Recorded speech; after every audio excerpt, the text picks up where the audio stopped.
Bom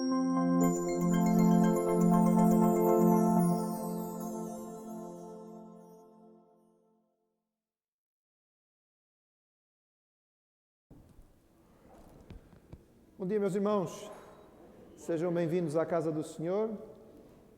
É verdade que temos muitos irmãos inscritos que ainda não chegaram, mas nós temos que começar na hora. Temos pedido, não é? Com alguma insistência, porque nós temos que tentar cumprir os horários e há espaço de intervalo entre os cultos que nós temos que respeitar. Nós vamos começar o nosso tempo de culto, de adoração, orando silenciosamente. Cada um de nós, onde estamos, preparando o nosso coração, agradecendo ao Senhor pelas bênçãos destes últimos dias, pela alegria e pela celebração do Natal, enquanto o nosso coração se prepara para o culto que nós queremos lhe prestar, ouvimos o nosso prelúdio instrumental.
Que a graça e a paz do Senhor possa estar com cada um de nós.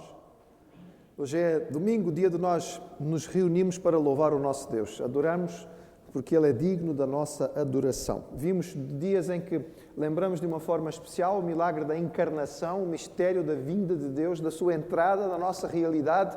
E depois de celebrar o Natal, parece que ainda ficamos com o coração com mais disposição, não é? Para louvar e adorar ao Senhor. E nós vamos ler aquilo que a palavra nos diz sobre como o nosso Deus é digno de receber a nossa adoração. E eu convido os irmãos a ficarmos de pé para nós louvarmos ao Senhor, lendo a sua palavra inicialmente, segundo encontramos no livro de Salmos, carta aos Efésios e a revelação de João no Apocalipse. E diz assim: todas as tuas obras te louvarão, ó Senhor, e os teus santos te bendirão. Falarão da glória do teu reino e relatarão o teu poder, para fazer saber aos filhos dos homens as tuas proezas e a glória da magnificência do teu reino. O teu reino é um reino eterno. O teu domínio dura em todas as gerações. Em amor nos predestinou para sermos adotados como filhos por meio de Jesus Cristo, conforme o bom propósito da sua vontade. Para o louvor da sua gloriosa graça, a qual nos deu gratuitamente no amar. Digno é o Cordeiro que foi morto, de receber o poder e riquezas e sabedoria e força e honra e glória e ações de graças. Amém? Digno é o Cordeiro. Ele é adorado de forma constante no céu por aqueles que foram criados para isto, mas nós também queremos juntar as nossas vozes e viemos aqui para poder adorar ao Senhor. Estamos na presença dEle e reunidos para dar a nossa adoração ao Senhor e nós vamos louvá-lo. Jesus, em tua presença, reunimos-nos aqui, contemplamos tua face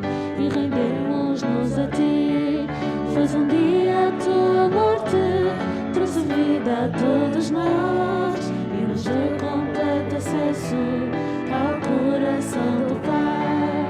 Jesus, em tua presença, reunimos-nos aqui, contemplamos tua face e rendemos-nos a ti. Faz um dia a tua morte, trouxe vida a todos nós e nos deu completo acesso ao coração do Pai. O véu que separava já não separa mais. A luz que outrora apagada agora brilha, cada dia brilha mais. Só para te adorar e fazer o teu nome grande e te dar o louvor que é devido. Estamos nós aqui só para te adorar e fazer teu nome grande e te dar o louvor que é devido. Estamos nós aqui. Estamos nós aqui. Estamos nós aqui.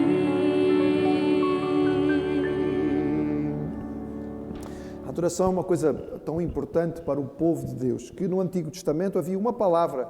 Essa palavra, ela resumia, não é? Era uma palavra que era, digamos, o mote ou o tema da adoração. Aleluia! Numa única palavra nós dizemos louvado seja o Senhor, ou louvai ao Senhor, ou engrandecido seja o Senhor. É uma palavra que serve para nós expressarmos tudo aquilo que é a nossa adoração. É verdade, parece que alguns grupos evangélicos quase que ficaram com o monopólio do aleluia, não é? E depois alguns outros grupos ficaram com algum receio, porque parece que em alguns lugares, se nós disséssemos uma aleluia, já ficava toda a gente a olhar de lado. Irmãos, palavra do Senhor. Nós devemos usá-la com sabedoria, mas devemos usá-la com alegria. Aleluia! Louvai ao Senhor. É interessante que alguns povos que não têm o Deus da Bíblia, que não adoram o Deus da Bíblia, estão constantemente a fazer isto. Entre muçulmanos eu via isto. Constantemente eles estavam, alhamdulillah, estavam adorando o seu Deus. Nós temos um Deus de graça, um Deus de misericórdia, um Deus de amor. Então vamos cantar aleluia com alegria e satisfação.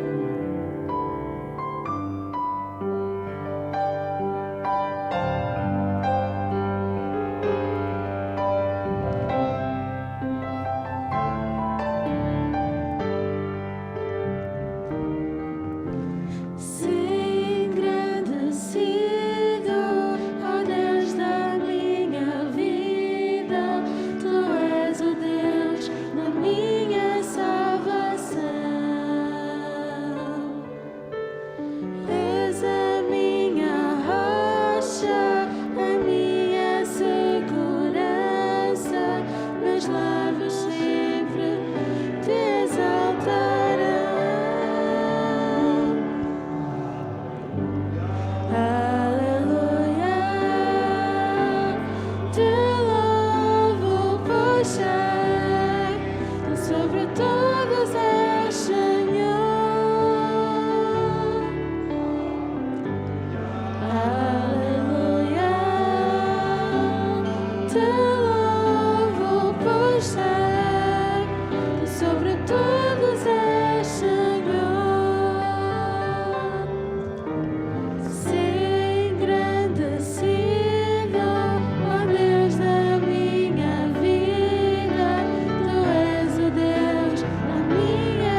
aleluia, Senhor, seja o Teu nome engrandecido no nosso meio.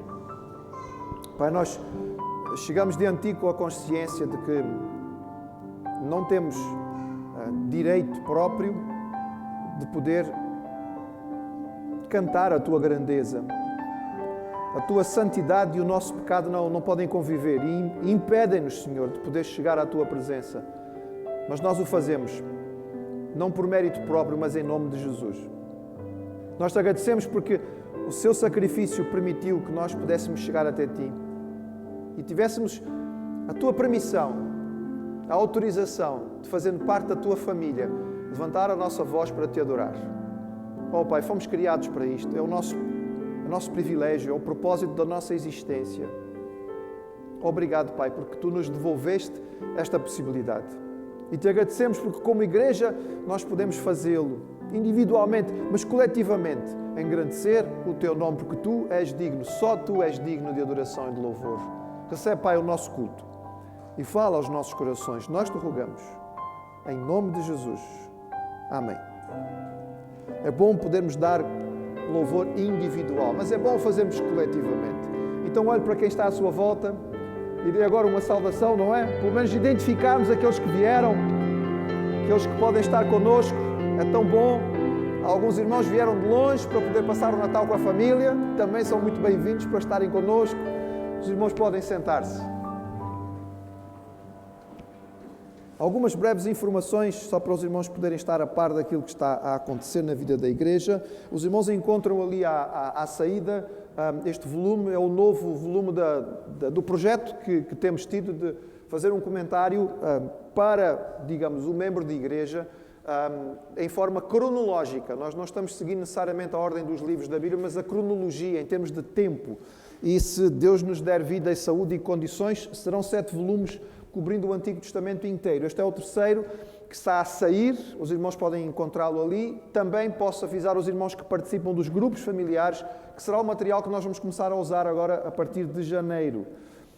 Nossa vigília este ano vai ter uma realidade diferente. Como os irmãos devem estar a acompanhar, nós tivemos um certo aliviar, não é, das condições por parte do Governo para que as famílias pudessem celebrar o Natal. As coisas já estão outra vez a apertar e a passagem de ano vai ser muito apertada. A partir das 23 horas é recolher obrigatório. Nos dias seguintes, a partir da 1 da tarde, então nós decidimos que este ano, em vez de fazermos a vigília aqui, vamos fazê-la online, através da internet. O nosso momento, é verdade que era bom estarmos em culto, mas um momento que era muito significativo para a vida da igreja era o jantar, não é? Podemos estar juntos, sentarmos, comermos, conversarmos, era a preparação, digamos, para o culto. E não podemos fazê-lo. Este ano ainda não. Talvez, se Deus quiser, para o ano que vem seja possível. Então, nós iremos fazer a nossa transmissão, os irmãos vão receber o link, vão poder assistir online. Estamos a trabalhar com o pessoal da tecnologia para que seja feita com a melhor qualidade possível, para que os irmãos possam, no conforto do seu lar, mas não passar o ano de qualquer maneira, passarmos o ano juntos de algum modo, não é? Adorando ao Senhor, louvando a Deus por aquilo que foi este ano, ouvindo a palavra do Senhor e orando na transição do ano. A nossa vigília vai começar às 10h30 da noite, portanto o irmão organiza-se lá em casa e a partir das 10h30 vai poder assistir, conforme os meios que tiver, o telemóvel, o computador, eventualmente a televisão, para poder acompanhar este culto. 10h30, então tome nota, nós estaremos a ter a nossa vigília. Lembrar aos irmãos que nesta época do ano, normalmente a nossa igreja levanta uma oferta especial de Natal, que é uma oferta para a igreja.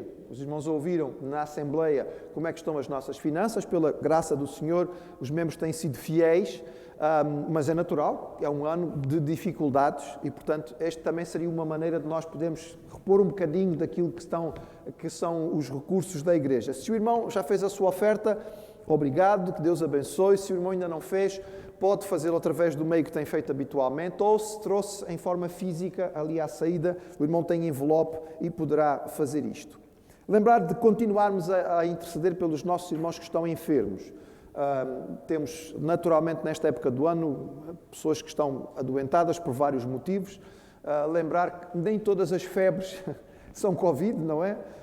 Alguns estão enfermos, não podem vir, mas não é necessariamente Covid. O que temos orientado é, se o irmão tem algum sintoma mesmo que não seja, e tenha a certeza de que não é, é preferível não vir, não é? Resguarde-se a si e proteja também os outros. Então, por exemplo, o nosso irmão Gabriel tem tido febre nos últimos dias. Ele disse, não vou, pai, porque pronto, sei que tenho quase certeza absoluta de que não tem nada a ver com Covid, mas é preferível não ir para não criar algum tipo de embaraço.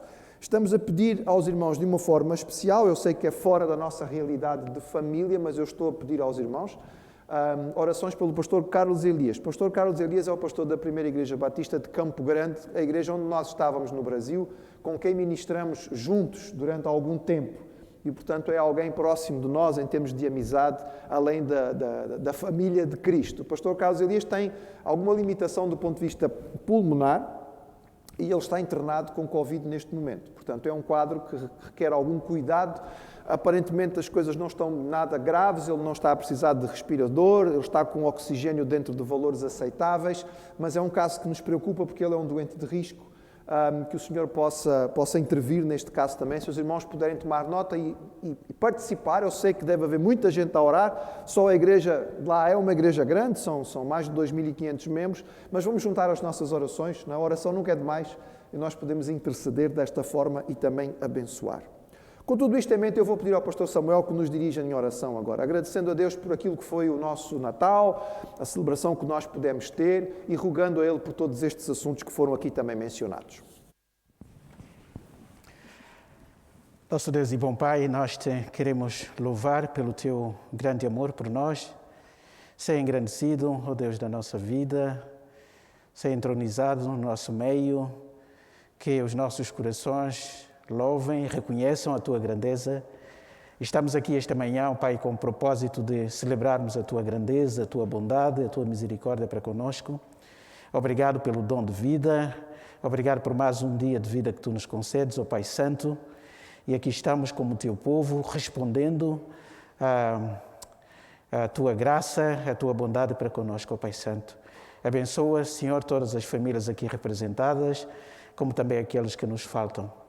E neste momento, ó Pai Santo, nós queremos rogar por todos aqueles que estão impossibilitados de estar aqui conosco por motivos de doença. Ó Pai, que a Tua presença se faça sentir nas suas vidas, que a Tua mão poderosa se estenda sobre eles, também ajudando-os e aliviando a sua dor. Oramos e intercedemos também pelo nosso irmão, pastor Carlos, ó Pai, lá no Brasil, que a Tua graça possa ser com ele, que não haja complicações em relação ao seu estado de saúde já débil. Ó Pai Santo, que a Tua graça possa dominar o seu corpo, que a Tua graça possa protegê-lo, dando-lhe toda a segurança necessária para que esta situação não piore. E com ele também oramos por todos os outros irmãos aqui que têm passado por dificuldades. Ó Pai, que a Tua misericórdia se renove em cada um deles. E agora, Pai Santo, neste momento que queremos ouvir a Tua palavra para o nosso alimento, para a nossa segurança, para o nosso equilíbrio espiritual, nós rogamos, ó Pai, a ação do Espírito Santo para que possa agir no nosso meio. E pedimos que Tu possas ungir o Teu servo e usá-lo para ser um veículo nas Tuas mãos, ó Pai, para que cada um de nós possa ser alimentado. Opera no nosso meio, fala aos nossos corações, ó Pai Santo, e use-o como um vaso nas Tuas mãos. Abençoa a Tua igreja aqui presente. Esta é a nossa oração que fazemos de gratidão e de louvor. Em nome de Jesus. Amém.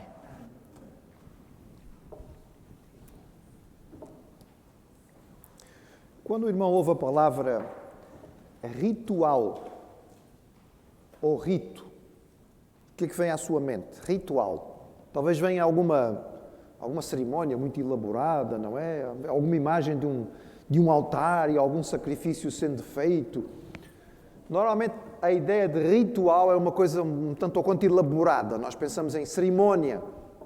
Mas a antropologia nos diz que os ritos, os rituais, são uma prática comum da sociedade. Nós criamos ritos e nós os utilizamos constantemente. Os ritos são essencialmente práticas que nós temos, repetidas, que têm um certo padrão de funcionamento e que são estabelecidas e reconhecidas dentro de uma cultura e respeitadas por aquela sociedade. Vamos simplificar dando um exemplo. Alguns ritos que nós fazemos todos os dias passaram a ser alterados por causa do Covid. E criaram-nos alguma dificuldade. É uma das dificuldades que esta pandemia trouxe, é a mudança dos ritos, como, por exemplo, o simples rito do cumprimento diário. Como é que nós nos cumprimentamos? Na nossa cultura, não é? Dentro da cultura, digamos, latina, própria aqui de Portugal, o rito de cumprimento passa pelo aperto de mão ou os beijinhos. É o nosso ritual, é a maneira pela qual nós cumprimentamos as pessoas. Quando cumprimentamos alguém, estendemos imediatamente a mão. Se for, não é, uma senhora ou uma jovem, ou damos 2 beijinhos, pronto, é a nossa tradição, é o nosso costume. E a partir do momento em que tivemos a pandemia, deixamos de poder fazer isto. A orientação foi-nos dada, não dê mais a mão. Algumas pessoas ainda estão a dar o cotovelo, ou seja lá o que é que for. Eu confesso que não gosto muito desta história do cotovelo, irmãos. Pronto, no caso prefiro então um simples vénia, não é? Mas não é o nosso rito. Este é um rito oriental. E cria-nos algum embaraço. Algumas pessoas ainda tão formatadas que têm dificuldade, não é? Eu vejo no consultório, a pessoa chega e estende a mão e depois, é verdade, não posso fazer isto, e guarda novamente. Mas repare, irmão, pode parecer que o rito seja muito simples, banal, mas não é tão banal assim. Porque este ritual simples, ele no fundo estabelecia algum tipo de ligação. Ele de algum modo falava sobre o grau ou o nível do relacionamento das duas pessoas envolvidas no rito. Imagine que você chega e estende a mão a alguém. A pessoa imediatamente responde. Isso dá-nos uma ideia de como é que está a nossa relação. Se eu estendo a mão e a pessoa, ela demora ali um bocadinho, ela depois até estende a mão, mas houve alguma hesitação, a interpretação já é outra. Agora imagine que você estende a mão e a pessoa não lhe devolve, fica com a mão, não é, para trás das costas. Há uma outra interpretação ainda. Mas mesmo quando a pessoa responde e lhe dá a sua mão, uma coisa é aquele aperto de mão, vigoroso, alegre, apertado, efusivo, em que a pessoa transmite a sua satisfação. Outra é a pessoa dá a mão assim, tipo, não é? Parece uma lula e a gente aperta e aquilo não tem estrutura nenhuma, não é? Ou então é aquele aperto de mão, tipo, tritura ossos, que a pessoa parece que, mas espera aí, amigo, devagar, eu preciso disto para trabalhar, não é? Não esmague. Reparou como uma coisa tão simples e tão aparentemente banal, afinal de contas tem conteúdo. Os ritos têm conteúdo, eles têm significado, eles são importantes. E quando nós chegamos à religião, irmãos, aí na vida religiosa os ritos ainda são mais evidentemente importantes. Eles são mais elaborados. De algum modo, e nas religiões chamadas populares, ou no sentido da religião para o povo, a maneira como as pessoas normalmente encaram o rito é o coração da religião. O momento em que as coisas acontecem, não é? O momento em que o cerimonial é feito, ele é essencial. Algumas religiões têm ritos extremamente elaborados. Muitos irmãos aqui já vieram da Igreja Romana, devem se lembrar que há todo um ritual que tem que ser feito, não é? É preciso aprender todos aqueles passos e aquelas coisas todas. Nós temos ritos muito simples. Os nossos ritos mais significativos são a ceia do Senhor e o batismo, mas não são tão elaborados assim. Mas algumas religiões têm ritos complicadíssimos. Já assistiu alguma vez um banho ritual de um hindu? Irmãos, aquilo é muito complicado, não é? Já assistiu à oração muçulmana? Há muitos passos para a oração ser feita. Não é de qualquer maneira. Ele tem uma forma como se levanta, tem a forma de se ajoelhar, tem o que é que tem que orar de pé, o que é que tem que orar ajoelhado, como é que vai se ajoelhar, como é que se vai levantar, ora fala para um lado, ora para o outro. Tudo isto faz parte daquilo que é a vida. Os ritos dentro da religião têm um propósito, um objetivo. Eles servem, por exemplo, para lembrar momentos importantes da fé. A ceia do Senhor é um rito que nos recorda algo importante. Faz-nos lembrar o momento da nossa fé. O rito pode marcar uma mudança de estatuto. Batismo. Não era membro da igreja. É batizado e agora é reconhecido como membro da igreja. Está a dar o seu testemunho público. Houve uma mudança de estatuto desta pessoa. Há ritos que representam uma verdadeira catarse comunitária. É a comunidade inteira que participa. Não é diferente, irmãos, quando nós podemos cantar juntos e adorar. Os irmãos ficaram fechados em casa durante alguns meses, não podíamos ter culto comunitário. Era diferente, não é? sentar no sofá de casa e assistir pode ser muito confortável, mas não era a mesma coisa. Estávamos a cantar sozinhos, se calhar muitas vezes nem cantávamos, e a gente chega aqui e de repente cantamos juntos. O cantar juntos, o adorar juntos, o louvar juntos, o orar juntos faz diferença. Os ritos fazem diferença. O problema, irmãos, é quando o rito ocupa uma posição que não deve ocupar. O problema é quando o rito passa a controlar a vida da comunidade. Quando ele começa a oferecer algo mais além do que o simples momento religioso. Quando o rito é utilizado, às vezes até como arma. Eu lembro-me no início do Evangelho nos Açores, muito controlado pela Igreja Romana. E quando os meus pais faziam trabalho, e sobretudo a minha mãe fazia o trabalho de rua com as crianças, depois que ela ia embora, o senhor padre ia de casa em casa, avisando, olha, se vocês forem levar os vossos miúdos, deixarem os vossos miúdos assistir à senhora protestante, eu não caso, não batizo, não enterro. Eram ritos fundamentais. Se não for casado pela igreja, é considerado não casado. Se não foi batizado pela igreja e morrer, está perdido, vai para o inferno. Se não foi enterrado de acordo com os ritos, as coisas correm muito mal. O ritual era usado como uma arma. E, infelizmente, há pessoas que utilizam os ritos, mesmo ligados ao cristianismo, como se eles fossem parte essencial daquilo que é a salvação. Isto aconteceu em vários contextos e estava a acontecer em Colossos. E por isso Paulo teve que chamar a atenção dos crentes colossenses sobre isso. Abra a sua Bíblia e vamos lá ver. Estamos em Colossenses capítulo 2.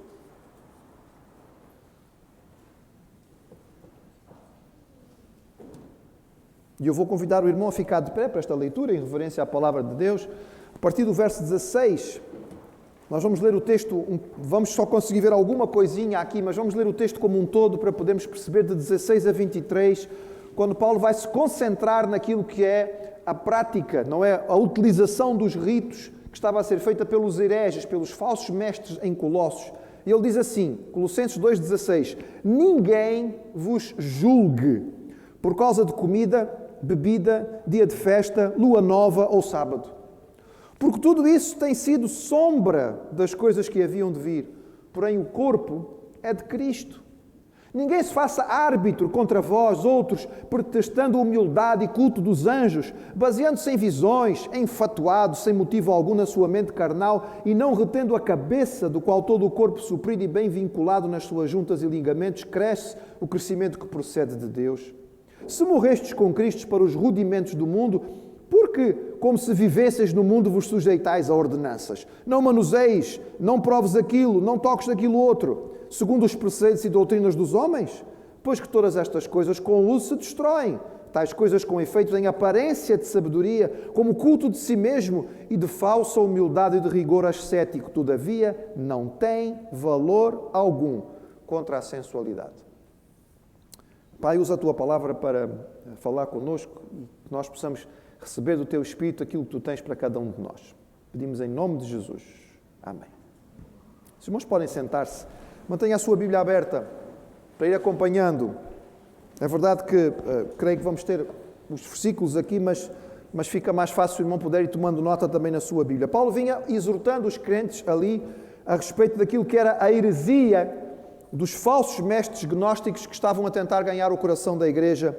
E nós tínhamos alguma dúvida sobre a influência judaica. Havia ou não alguma influência judaica forte nesta heresia? A partir daqui parece que nós ficamos com a evidência de que havia, não é? Uma contaminação judaica nesta heresia. Versículo 16 diz assim: ninguém vos julgue pelo comer, pelo beber, por causa dos dias de festa, ou da lua nova, ou dos sábados. E aqui nós percebemos que havia uma forte influência do judaísmo nestes mestres que vinham trazendo estas coisas todas. Eles traziam aspectos que eram próprios da religião judaica, da lei antiga, do Antigo Testamento, e queriam impô-los aos gentios. E este foi um dos problemas grandes que Paulo lidou desde o princípio. Uma das suas primeiras cartas, se não a primeira, a carta escrita às igrejas na Galácia, a carta aos Gálatas, foi especificamente sobre isto. Porque havia judaizantes a querer dizer aos crentes nas igrejas da Galácia: Jesus é muito bom, mas olha, tem que cumprir a lei também, senão não estão salvos. E aqui havia este tipo de pressão sobre os crentes. Eles estavam a ser julgados avaliados se seguiam ou não as orientações que estavam a ser dadas. E provavelmente estes indivíduos usavam isto alegando a antiguidade do judaísmo. Vocês têm que cumprir as coisas mais antigas. Isto é muito antes de Jesus, já havia a lei. E nós temos que seguir estas coisas porque elas são muito antigas. Irmãos, o homem, de um modo geral, tem uma tendência para valorizar a antiguidade. Isto não é só do lado de fora, não, irmãos. Na igreja evangélica também. Os irmãos nunca ouviram alguém dizer assim, mas eu já tenho 40 anos de igreja. Isto muitas vezes é usado como, não é? É um carimbo. Olha, irmão, que bênção que o irmão tem 40 anos de igreja. Louvado seja o Senhor. Isso pode significar muito ou muito pouco. Mas a antiguidade sozinha não significa nada de especial. Nós devemos respeitar o cabelo branco, diz a palavra do Senhor. Mas os irmãos sabem que nem todas as pessoas com cabelo branco são sábias. Infelizmente. Nós precisamos ter o cabelo branco, mas pedir ao Senhor que nos dê a capacidade e o discernimento da sabedoria também. É curioso, por exemplo, no islamismo, das 3 grandes religiões monoteístas do mundo, o islamismo é a mais recente, não é? Judaísmo, cristianismo, islamismo, com muitos séculos de distância entre uma e outra. Sabe o que é que os muçulmanos fizeram, irmãos? Para poder mostrar que, afinal de contas, eles eram mais antigos, eles fizeram uma ligação do islamismo com Abraão. Abraão foi o primeiro muçulmano. E então eles têm uma das principais mesquitas deles, está lá, não é? No monte onde estava o templo de Jerusalém. Eles dizem que foi naquela rocha em que Abraão ia sacrificar o seu filho. E então, ele era o primeiro muçulmano. Porque é que se eles fazem isto, Abraão é antes de Moisés e é antes de Jesus. Então eles passam a ser os mais antigos. Porque o homem valoriza a antiguidade. E com base nisto, estes mestres queriam convencer os crentes de Colossos a fazer o quê? Olhe para o texto. Vamos perceber aqui as várias coisas. Primeiro, ninguém vos julgue pelo comer. Como assim pelo comer? As limitações alimentares da lei do Antigo Testamento. Não é? Provavelmente era isto que eles estavam a falar. Por exemplo, nós lemos em Levítico, capítulo 11, os versículos de 2 a 4. Fala aos filhos de Israel, estes são os animais que comereis dentre todos os animais que há sobre a terra. Todos os animais têm unhas fendidas e fendam nas unhas, que se dividem em duas, rumina, Destes, porém, não comereis. Dos que ruminam ou dos que têm unhas fendidas, o camelo, e depois há uma lista do que não se pode comer. Os judeus até hoje têm esta tradição. O judeu ortodoxo só come a comida chamada kosher, não é? Não é qualquer comida, tem que ser aquele tipo, não é? Não pode ser qualquer tipo de comida. E estes indivíduos estavam a impor estes hábitos e estes costumes aqui dentro da realidade da igreja. Mas qual tinha sido a decisão do Concílio de Jerusalém? Lembram-se? Atos 15. No Concílio de Jerusalém, a igreja reuniu-se e discutiu. Então, os gentios têm ou não que seguir a lei? São obrigados a seguir os costumes que vêm, as ordens que nós recebemos do Antigo Testamento? E a decisão do concílio foi a seguinte: na verdade, pareceu bem ao Espírito Santo e a nós não vos impor mais encargo algum, senão estas coisas necessárias. Vos abstenhais das coisas sacrificadas aos ídolos e do sangue e da carne sufocada, da fornicação.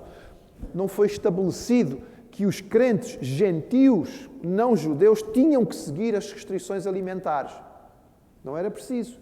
Isso não era importante para a salvação. Mas os hereges em Colossos diziam, não, vocês têm que seguir, não podem comer qualquer coisa. Olha, aqui uma lista de coisas que vocês não podem comer. Mas havia mais. Comer, beber. A lei não impunha nenhuma limitação ou regra específica no que dizia respeito ao beber. A lei. Os livros de sabedoria do Antigo Testamento falavam muitas vezes sobre a embriaguez. E chamavam a atenção o quanto o vinho poderia, não é? O álcool, o embriagar-se, prejudicava, atrapalhava, nós sabemos isso, o indivíduo bêbado não tem sabedoria, faz muita coisa que não deve fazer. Mas havia dentro da lei uma situação especial de abstémios, era o voto do Nazireu. Nós encontramos isso em Números capítulo 6. Quando um homem ou mulher se tiver separado fazendo voto de Nazireu para se separar ao Senhor, de vinho e de bebida forte se apartará. Vinagre de vinho nem vinagre de bebida forte não beberá, nem beberá alguma berragem de uvas, nem uvas frescas, nem secas comerá. Nem passas podia comer, irmãos. Nem comer, nem uvas, nem passas, nada. Enquanto estivesse a cumprir o voto de Nazireu, não podia fazer isto. E havia grupos, no primeiro século, que adotavam isto para a sua prática. Por exemplo, os essênios, que eram uma seita muito forte no sul da Judeia, ali junto à região do Mar Morto, eles eram abstémios absolutos. As pessoas não podiam beber qualquer tipo de vinho. Mas era esta a orientação daquilo que a palavra do Senhor nos dizia? O Concílio de Jerusalém não deu esta orientação. O Senhor Jesus participava da mesa das pessoas, inclusive uma das acusações que foi feita a Jesus é um comilão e um beberrão, anda sempre a aproveitar as festas que toda a gente faz. E quando Jesus instituiu a ceia com vinho, irmãos.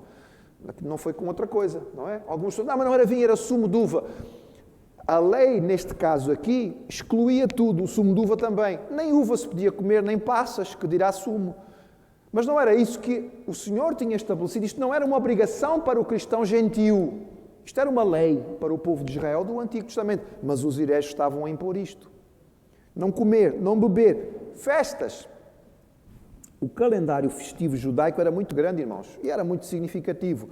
Festa do Ano Novo, Dia da Expiação, Páscoa, Festa dos Pães Asmos, Pentecostes, Festa dos Tabernáculos, Ano Sabático, Ano do Jubileu, Purim, Hanukkah. Era o ano inteiro a festejar, não é? Nosso Deus é um Deus que gosta de alegria e gosta de festa. Então o povo tinha um calendário. Se os irmãos olharem para o calendário judeu, o máximo que ficava sem festa era ali aproximadamente 3 meses. Nunca mais do que isto. Havia sempre uma festa a seguir. E é bom, ainda bem. A gente gosta de festas. Deus também. Nosso Deus não é carrancudo. Mas as festas eram obrigatórias para os cristãos? Os cristãos gentios tinham que participar das festas que eram judaicas? O que é que elas tinham a ver com eles? O que é que um grego, um frígio, um gálata, um romano entendia sobre Páscoa? Páscoa não lhes dizia nada. Páscoa era um momento de libertação da escravatura do povo de Israel. Purim era um momento de celebração do povo de Israel. Estas festas tinham a ver com a história de Israel, não tinham a ver com as histórias dos povos gentílicos. Eles não eram obrigados a cumprir estas festas. Estas festas não contribuíam para a sua salvação. Eram salvos apenas em Cristo. Mas os falsos mestres em Colossos queriam obrigar os crentes a fazer isto. E aqui, irmãos, lembramos que há igrejas evangélicas que têm trazido de volta o judaísmo para dentro da Igreja de Cristo. E que acham muito bonito fazer estas festas todas, não é? Igrejas evangélicas a fazer a festa dos tabernáculos, o Pentecostes, a festa dos pães asmos, etc. Irmãos, isso não tem nada a ver connosco. Isso é Antigo Testamento, irmãos. Paulo está aqui a dizer, são sombra. Nós estamos muito além disto e vamos ver o que é que Paulo diz sobre esta questão, porque isto é importante para nós. Infelizmente, há igrejas que, muito preocupadas com o cerimonial, até fazem cultos especiais para trazer a arca do concerto. Meus irmãos, a arca do concerto. A arca era símbolo da presença de Deus. Sabe onde é que Deus está presente hoje? É através do Espírito Santo na nossa vida, irmãos. A gente lá precisa de uma arca. Estamos muito à frente. Então nós que já chegamos aqui, vamos voltar outra vez a fazer aquilo que estava lá no princípio. É o que Paulo diz. Vocês não devem ser obrigados a estas coisas porque elas são sombra daquilo que havia de vir. Lua nova. No judaísmo e segundo a lei havia a prática de se fazer sacrifícios no começo de cada mês. E o começo do mês era marcado pela lua nova, porque o calendário judaico é lunar. O nosso calendário é solar. É por isso que o calendário lunar é um bocadinho menor, não é? Os meses são menores e é por isso que os irmãos veem que a Páscoa nunca calha em dias diferentes, não é? Por exemplo, nós celebramos o Natal no dia 25 de dezembro, que ficou estabelecido no nosso calendário, é sempre no dia 25 de dezembro. A Páscoa muda. Porquê? Porque a Páscoa nós temos a certeza exata de quando aconteceu, mas de acordo com o calendário judaico. E como o calendário deles é lunar, calha em ocasiões diferentes no nosso calendário solar. Então o que é que os judeus faziam? A lei dizia assim, semelhantemente, no dia da vossa alegria e das vossas solenidades, nos princípios de vossos meses, tocareis trombeta sobre os holocaustos e sobre os vossos sacrifícios pacíficos. Ou seja, havia a orientação de que no princípio do mês se oferecia um holocausto especial. Nesta ocasião do primeiro século, o hábito era que lá em Jerusalém, quando os sacerdotes viam a lua nova, eles acendiam uma fogueira na colina mais alta para que as regiões à volta pudessem ver essa fogueira. Acendiam outras fogueiras e assim em pouco tempo todo o território sabia, olha, já viram uma lua nova, já podemos celebrar esta festa. Mas era uma celebração judaica. de acordo com a lei do Antigo Testamento. Qual era a obrigação que os cristãos tinham em relação a isto? Sábados. O Senhor Jesus se apresentou claramente como o Senhor do Shabat. Ele era o Senhor do dia de descanso. E Ele explicou àqueles que eram tão rigorosos no seguimento destas regras: isto aqui foi dado para o homem, vocês transformaram isto ao contrário, o homem ficou escravo do dia que devia ser um dia de celebração e de descanso. E no cristianismo, Jesus ressuscitou no primeiro dia da semana e logo no início da igreja cristã, este passou a ser o dia de celebração. Nada impede os cristãos judeus de guardar o sábado, mas de forma nenhuma ela é uma obrigação para os cristãos gentios, irmãos. E infelizmente até hoje há grupos sabatistas que obrigam e dizem que o sábado é fundamental. Se você não guardar o sábado, está perdido. Mas tem Jesus. Jesus é muito bom, mas se você não guardar o sábado, vai para o inferno. Mas, irmãos, era este o ensino dos mestres falsos em Colossos. E era disto que Paulo estava a chamar a atenção. Veja o que é que ele diz aí neste versículo 16, que é interessante. Ninguém vos julgue. Esta expressão é muito curiosa, porque no original ele está a falar sobre os árbitros dos jogos. Os gregos gostavam muito de fazer jogos, não é? Os Jogos Olímpicos e outros mais. Então havia árbitros para as corridas, para as lutas, para o lançamento do dardo, etc. E para cada um destes jogos havia regras. Se o indivíduo falhava na regra, o árbitro tinha que desclassificar o indivíduo. Foi desclassificado. Pode, você correu muito bem, mas não podia fazer isto. Aqui no livro das regras diz que aqui está errado, você está desqualificado. Deixe-me dar uma contextualização deste, com todo o respeito. Se o apóstolo Paulo tivesse escrito esta carta hoje, eu acredito que ele poderia ter usado a seguinte expressão: ninguém vos dê cartão vermelho, porque vocês não estão a cumprir as regras do Antigo Testamento. Porque esta é a ideia, é o juiz que dá o cartão vermelho, você está expulso do jogo, está desclassificado, não pode continuar. Era esta a ideia que estava aqui neste versículo. Era o que estava a acontecer. Os mestres falsos, os hereges em Colossos, estavam a julgar, a dar cartão vermelho, a desclassificar os crentes gentios, crentes que não eram judeus, porque eles não estavam a cumprir aquilo que era artigo do Antigo Testamento. E como é que Paulo classifica estes artigos? Veja aí o versículo 17. São sombra das coisas futuras. Sombra das coisas futuras. Mas o corpo é de Cristo. Jesus tinha falado de forma muito clara sobre a questão das restrições alimentares e das regras das refeições, o lavar-se antes de comer, etc. e tal. Lembram-se o que é que ele disse aos fariseus? Ele disse assim: ouvi-me, vós todos, e compreendei, nada há fora do homem que entrando nele o possa contaminar. O que sai dele é o que contamina o homem. Vocês estão muito preocupados com como isto, não como aquilo, etc. e tal, como se isso vos mantivesse puro. O que vos mancha está no coração. Não é porque comeram esta carne ou aquela que vocês ficam impuros diante de Deus. Vocês não entenderam qual é a verdade daquilo que realmente pode ou não fazer a diferença. Em relação ao sábado, o Senhor Jesus tinha ensinado claramente: o sábado foi feito por causa do homem e não o homem por causa do sábado. Assim, o Filho do homem, até do sábado, é Senhor. Ele declarou isso de forma absoluta. Ele foi muito duro com os mestres judeus por causa de todas as suas restrições. Porque na visão de Jesus, e era a interpretação correta, com tantas regrinhas, o que eles tinham era fechado a porta, em vez de abri-la para ganhar.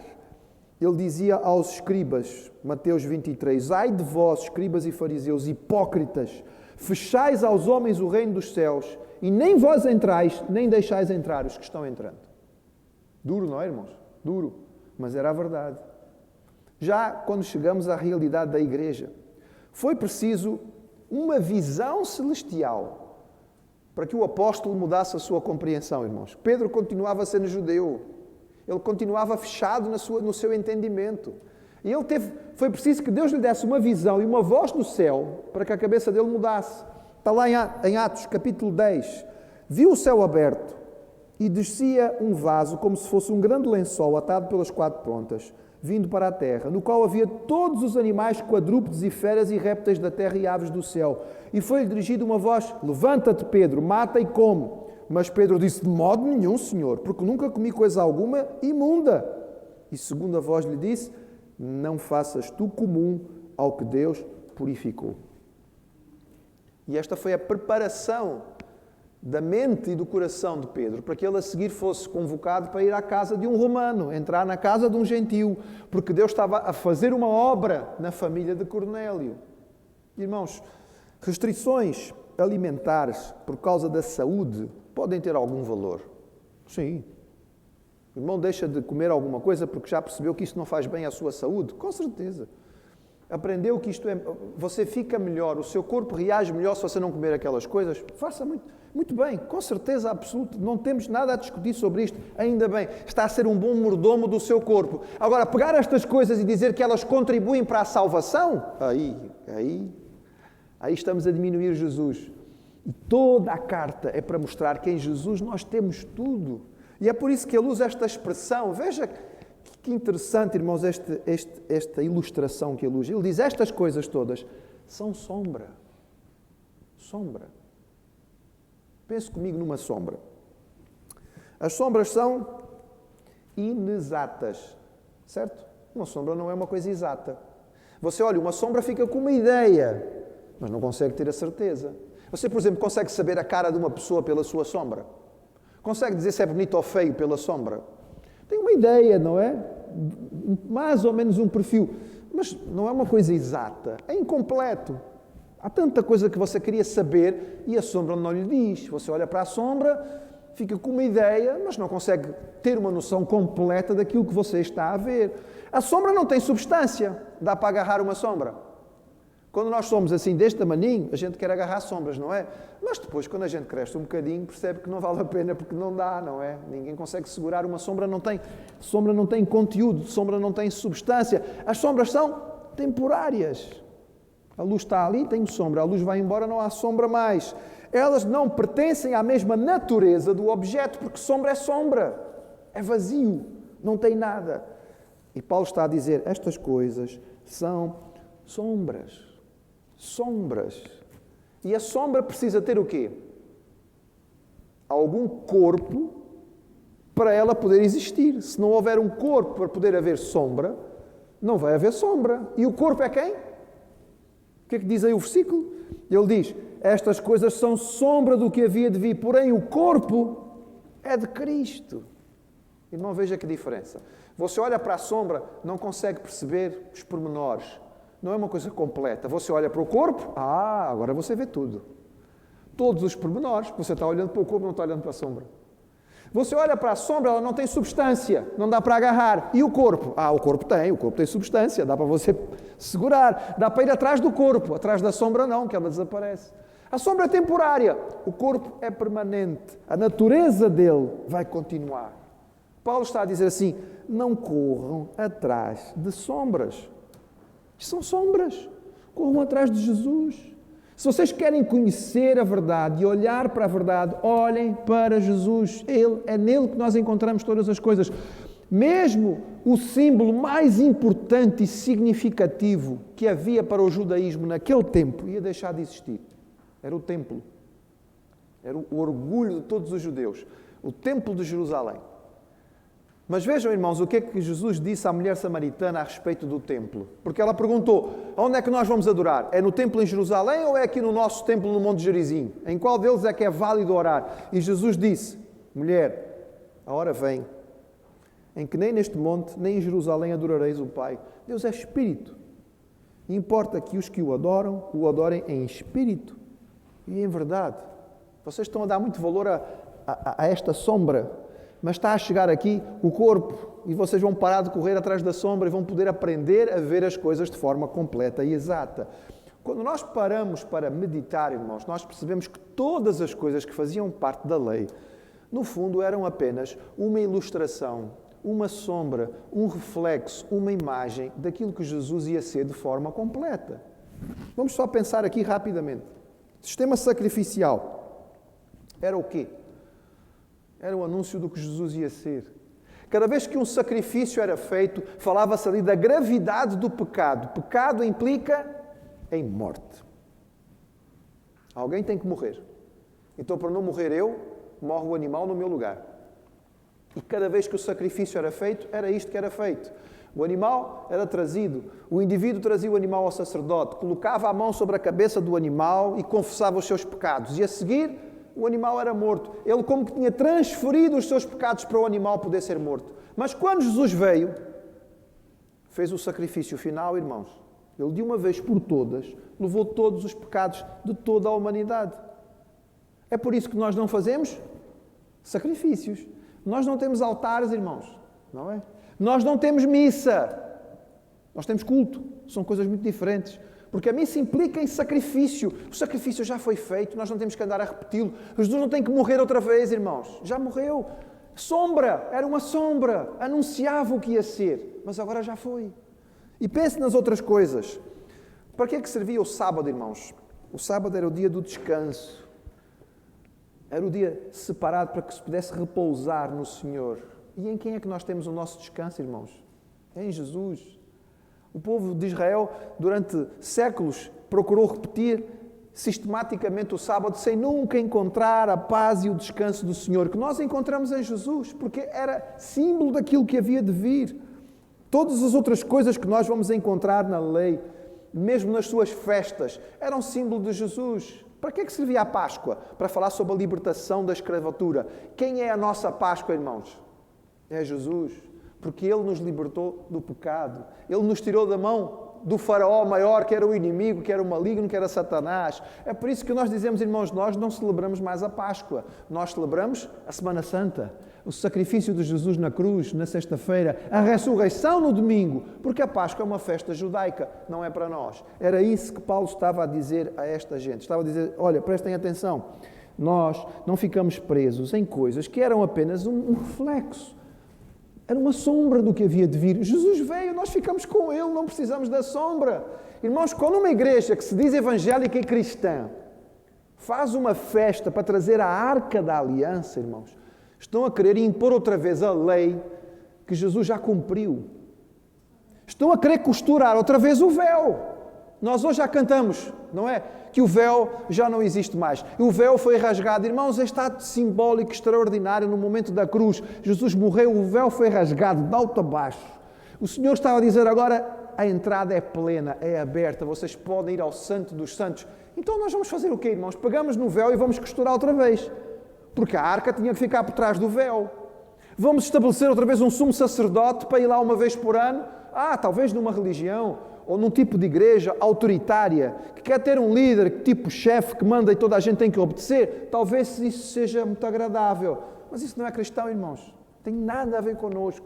Nós não precisamos mais da arca, irmãos. Nem como elemento arqueológico ela teria valor para nós, porque ela muito provavelmente foi derretida e foi usada pelos babilônios ou pelos egípcios, ou seja lá por quem foi que a levou.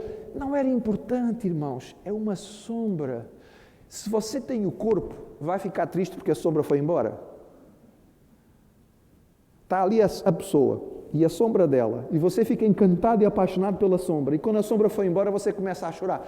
Mas tem o corpo. Se você tem o corpo, vai ficar triste porque a sombra foi embora, irmãos.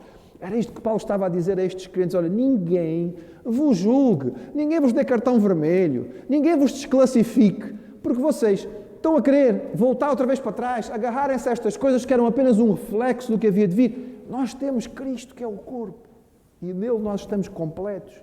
É Ele que tem que ser o Rei das nossas vidas, é nele que nós encontramos o reino de Deus entre nós, e é aí que nós temos a nossa plenitude absoluta, não precisamos destas coisas.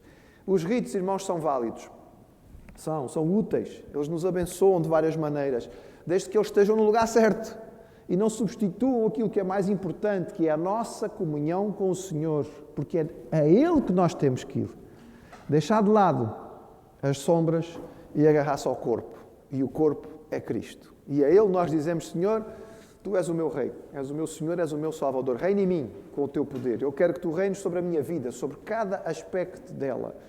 E isto nós vamos cantar no fim deste culto. O texto está aí, irmãos, nós vamos continuar, não é? Eu disse aos irmãos que não dava para ver muita coisa, mas vamos continuar a ver este texto e perceber o que Paulo está a falar sobre estes ritos. Mas neste momento nós vamos cantar ao Senhor e vamos dizer a Ele que Jesus, que não é a sombra, mas era o corpo que projetava tudo isto, é nele que nós temos a nossa salvação. E a Ele nós dizemos, reina em mim com o Teu poder. Vamos ficar de pé para cantar? com a alegria daqueles que têm a certeza e a plenitude da salvação.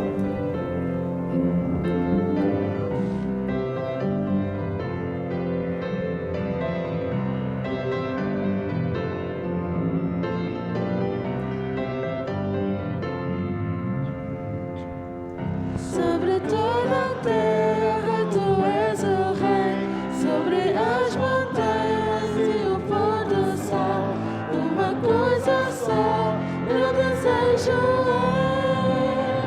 é reinar em mim, Senhor, reina em mim com o teu poder sobre a escuridão, sobre os sonhos meus. Tu és o Senhor de tudo o que sou.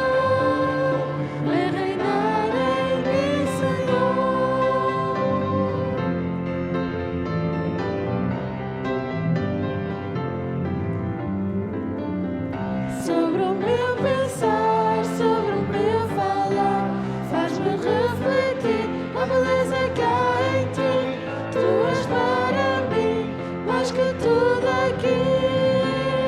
Vem reinar em mim, Senhor, reina em mim com o teu poder sobre a escuridão, sobre os sonhos meus. Tu és o Senhor de tudo o que sou.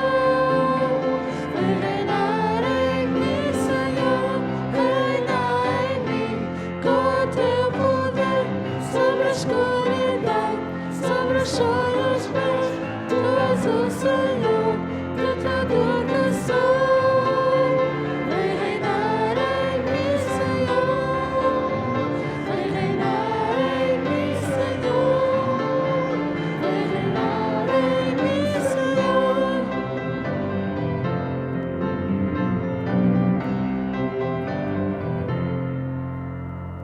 Amém? Possa ser esta a nossa realidade, irmãos, sobre o nosso pensar, sobre o nosso falar, que nós possamos refletir o Senhor. Lembrar os irmãos no fim deste culto que passagem de ano, 10h30, dia 31, quinta-feira? É quinta-feira, não é? Quinta-feira, às 10h30, nós vamos começar a nossa transmissão à noite.